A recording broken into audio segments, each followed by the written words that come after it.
Kahit tayo, nagulat din dito. Biruin mo Justin Arana, kapalit daw dalawa, Isaac Go at Sunny Steele. So yan ang ating pag-uusapan at bibigyan linaw, tara't atin ang talakayin. So alam naman ng nakararami na itong si Justin Arana ay ang isa sa pangunahing bigman talaga dito sa team ng Converge. Siya yung bigman na maaasahan sa ilalim dahil sa bitbit niyang skills na katulad na meron si Junmar Fajardo. So hindi natin sa sinasabi na kasing lakas siya ni Junmar maglaro, kundi yung skills or mga move na meron siya halos kagaya ng style nung kay Junmar na laro. May magandang footwork sa post move, may outside shooting din siya. Ang kagandahan pa dito kaya niya sumabay sa mga naglalakihang player. Malakas sa depensa at matigas talaga ding dumipensa.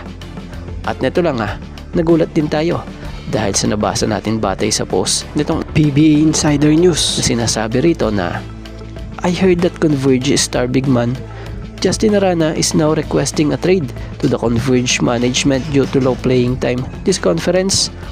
According to our source, when Barangay Ginebra found out that Justin Arana was requesting a trade, they tried to offer Isaac Go and Sunny Steele to the Converge for Justin Arana, but Converge has not yet responded. Source, Ginebra Insider. At kinalaunan, lumipas ang ilang araw, muli na naman itong nagpost na kung saan sinasabi rito naman na I heard that Converge declined Barangay Ginebra's trade offer of Isaac Go and Sunny Steele for Justin Arana. And according to our source, Converge is still studying what offer they will ask for Barangay Ginebra. Source, Converge Insider. So para sa opinion natin dito parang hindi ka panipaniwala. Dahil kung titingnan natin sa huling laro ng Converge versus Titan Ultra, nabibigyan naman ng magandang playing time itong si Justin Arana at makakapaglaro ng maayos. So sa kampo naman ng Ginebra, mukhang hindi na kailangan ng Ginebra ng bigman pa. Dahil yung Isaac Go, lalo na ngayon fit nga siya sa sistema nitong si Coach Tim. At maging itong si Sunny Steele, dahil kung tutuusin iba na ang takbo ng opensa ng Ginebra ngayon Hindi na nga sila bumabase sa opensa lang pagdating sa loob, kundi bumabase na rin sila pagdating sa outside. Dahil ayon nga sa isang pahayag nitong si Coach Tim na ating nabasa we are trying to shot more 3-pointers now. We have a lot of players who can score beyond the arc. So alam naman natin na isa si Isaac Go sa may lisensya din na tumira sa tres kahit pa ito'y bigman. Dahil sa isa ito sa may mataas na porsyento na shooting pagdating nga po sa labas kahit pa ito'y bigman. So isa nga ito sa advantage din ni Isaac Go kumpara sa ibang bigman like Arana.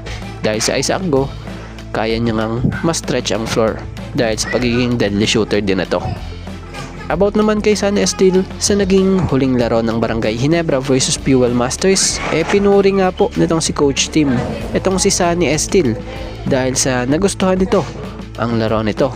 Na ayon nga kay Coach Tim, Sunny is a game changer in the third quarter. He gave us defense, hustle, and energy. He is a great energy guy for us off the bench.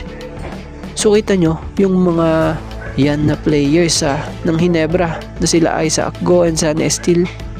Malabo nga po matrade kung ganito naman kagandang impact at pinapakita na nabibigay nila para sa Ginebra. At about naman kay Justin Arana, lilinawin natin malabong basta-basta na lang i-trade ito ng Converge. Dahil ang team ng Converge hindi basta-basta ito nagte-trade ng player, lalo't mahalaga rin talaga sa kanila ang gaya nitong si Justin Arana. Kaya naman ang mahalaga sa ngayon walang trade. Lilinawin natin, wala pong trade. So ewan natin doon sa iba bakit baga sila nagpapakalat pa ng hindi naman kaaya-aya. So lilinawin lang natin nagbigay nga lamang po tayo ng kaunting reaksyon at opinion about sa trade rumors di umano na nabasa natin to. So kayo, anong opinion nyo?